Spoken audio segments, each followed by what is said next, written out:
every single tax season, the same thing happens to you. You look exactly at your taxes, you look at all your expenses, and then you start going on this canceling spree because for the 7th year in a row, you left reoccurring charges on your account, and now you've just wasted vacations worth of money because you were too irresponsible to check your bank account. Well, I'm going to show you guys today how a real estate accounting VA has never let that happen for me, and it's going to save you a ton of money by spending money. Let's just dive in.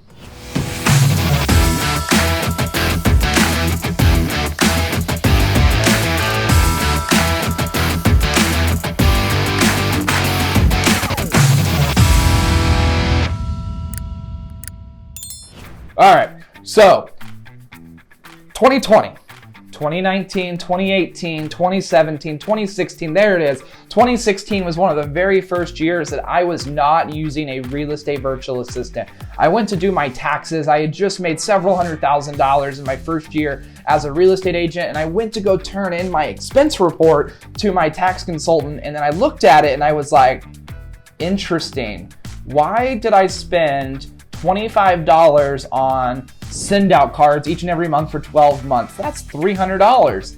I never even used that system once. Wait, why did I spend $50 a month on the CRM when that's not even the main CRM I'm using? Wait, why did I spend $79 a month on this app that was supposed to edit my photos that I never used once? And I started to calculate in 2016 all the different things that I had done that year that I had never even used, and it had totaled like $3,000. Now again, I had just made like $360,000, so I had made quite a bit of money, but $3,000, like that's still 1% of my entire income was just literally burned, right? I literally took a piece of money, I burned it and didn't even use it. And it wasn't because I was trying to be intentionally wasteful. I was growing a big business just like you are right now. I had this going on. I was trying to lead generate. I was just trying to stay fit. I was just literally trying to keep my team alive. I was trying to grow a team.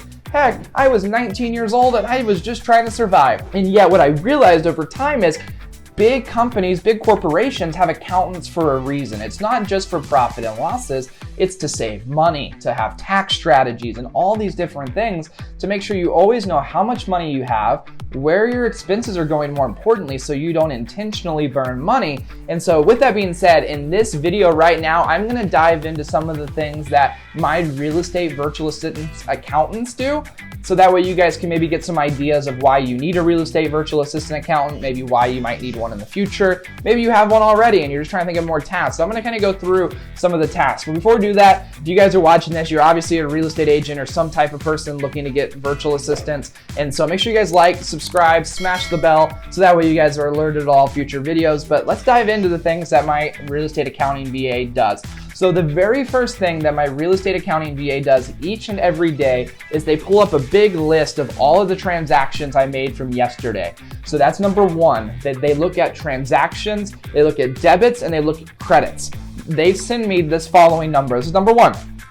They send me my positive or negative cash flow for yesterday. So I have a spreadsheet labeled 1 through 31 where every single day my virtual assistants are sending me, was I positive cash flow that day or negative cash flow that day? And then at the bottom, it's obviously gonna give me my profit and loss for that certain account when the month's over. But that's just step one. I wanna know how much money's coming in, how much money's coming out. So simple. Number one, money in, money out. Number two, they make a list in the spreadsheet of all transactions from yesterday, all the debits. They're looking at all the things I spent money on. And then they go through and they label each one. Is it marketing? Is it lead generation? Is it a recurring income? Is it software? Is it an education fee? Is it a travel fee? Is it a client meal, right? All things that a lot of us do, but we wait all year and then we're stressed because we have to go back and look at 900 transactions to fill out. So number two is they're looking daily to start to categorize all of my transactions. Now, when you're first getting started, most of us don't have enough expenses to warrant something like QuickBooks or Xero or any of these different apps that you guys will see listed above on the screen. Xero is Xerox, all very well-known accounting apps, a lot of payroll apps. Most of us don't need those right off the start because we're not as complex as there, but we'll get there. But the reason why we use spreadsheets is just to download it so I can look at all my credits, right? Now, once a week, I have a meeting with my team for about 15 minutes.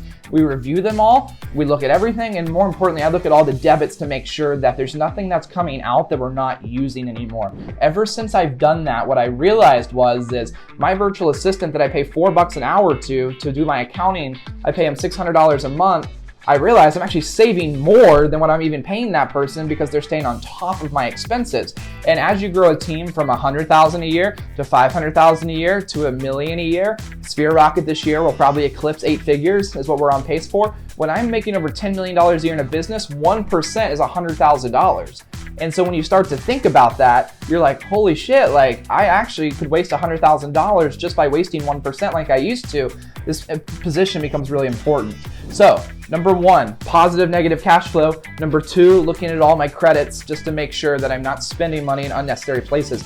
Number 3 is I take that same previous column of all my credits and I try and match it up with receipts. Right? A lot of us have different apps like TaxSpot. That's one of my favorite apps, by the way, TaxSpot. Shout out to TaxSpot if you don't really keep track of anything, receipts or mileage. TaxSpot's amazing. We'll help you guys with write-offs at the end of the year. But what I like is I personally have my accountant in a group messenger. Every time I'm out, if I buy something, I'm with clients, if I have to use my business credit card, I take a picture of the receipt, I put it in the group chat in Facebook Messenger because it's easy, right? I literally open Messenger, click chat, and it goes directly to my VA. And what they do is they download that receipt and then they go into the spreadsheet and literally attach that receipt in Google Drive to that exact expense. And so a lot of us just have shoe boxes of receipts everywhere, or just a photo album.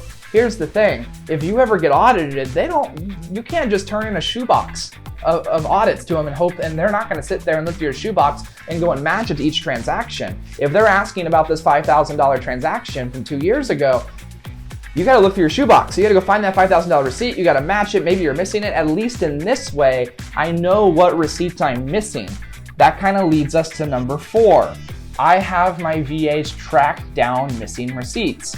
They track down missing receipts. If I was out one night, especially in my younger, crazier days, I maybe went out with clients, had a few too many drinks, took a picture, deleted it, threw away the receipt by chance, like the VAs can call that restaurant and get a receipt for me, right? A lot of us don't think of this, but as you start to grow a bigger and bigger business, you wanna make sure that you're protecting yourself against audits, and this is a great way to do it. Because I promise you, if you get audited and you're off $10,000, $15,000, $20,000, you're gonna wish you had some type of assistant doing this for you. Now, a lot of you guys ask, well, why can't I have my in-person assistant do it? You can, you absolutely can. A lot of people do. However, it's such an easy task and it's such a low dollar per hour task. Do you really want your $15, $20, $25 an hour in-person assistant doing this task when you can have a real estate virtual assistant doing that for you in that regard? So that's number 4, is being able to do that. Number 5 is being able to run and manage multiple businesses. You know, I own a lot of different businesses. I own Sphere Rocket Virtual Assistants. I own Sphere Rocket Investor, which is our investor division of VAs. I own Sphere Rocket Monitor, which is our monitoring software. I own a whole bunch of different pieces of different companies. And so now that one virtual assistant, if you just ran through number 1 through number 5, they don't have 40 hours a week of work just in that business. So a lot of us have side hustles. So my virtual assistant always does the accounting for this company and for this company because they're all in different LLCs. They even track my rental properties. So it's really easy, guys, to track rental property income and expenses. Yet a lot of us pay really expensive accountants when we're first getting started. For my VAs, it's really easy. You had rent come in, you had these 4 expenses come out, here's your net profit and loss, Justin. Makes it so much easier when you go to the end of the year for taxes. So just wanted to throw some things out there for you guys to kind of think about as far as accounting. Now, if you're a real estate agent and you're looking for more duties for your VAs to do, a lot of our VAs do pipeline management, right? They go into our pipelines, they look at projections like, hey, here are the closing dates, here's all the money that you have coming in this date, here's all the money that we expect to be going out this date based on your reoccurring charges. Here's your monthly salary. Like, we start to find that we can do this. Now, you're probably gonna ask, Justin, what kind of level of talent can you find for virtual assistants that actually know accounting? Guys, I really am gonna challenge you is we gotta change our perspective that places like the Philippines and Colombia and it's different places where we can get virtual assistants, while they may be a little bit more of countries that are not as westernized, they're not living in the Stone Ages. They have colleges, they have accounting degrees, they have MBAs. The two accountants on my team both have MBAs in accounting. I promise you they're doing accounting for my company that is way underneath their pay grade, right? They're used to doing corporations. They're used to filing tax returns for corporations in the Philippines. Now they're just doing bookkeeping. I pay them well. However, they find it an extremely easy task. Now they can handle multiple businesses and they're rewarded handsomely for it through bonuses and different things like that, because I can now get an MBA level accountant, where in the United States, I'd have to pay $75, $80, $90, $1,000 a lot of times for that. And now I can have 1, 2, 3 of them as I continue to grow and do different things along those lines. So just wanted to kind of give you guys a little bit of perspective of what you can maybe use a real estate accountant for, or a virtual assistant accountant, should I say. So as always, if you guys ever need to learn more information about how you can go about getting a real estate virtual assistant, or just obviously a virtual assistant in general, I know I say real estate virtual assistants a lot because that's my specialty. However, we have hundreds and thousands of VAs in other spaces as well. So make sure you guys like, subscribe, hit the bell button, and think about this as we end this video. How much money are you burning? And here's the worst answer. You may not even know. You literally may just be lighting all this money on fire and you don't even know, and you're living paycheck to paycheck, or you're trying to grow, and just hiring a simple virtual assistant to do your accounting could change all of that. Could change all those different things. So until the next video, guys, keep your brain moving into all the things that you guys can get leveraged. Every video should end with, what can I leverage? What can I leverage? What can I leverage? And so if I haven't challenged you enough to what can you leverage, watch the next video and we'll see you guys in the next video.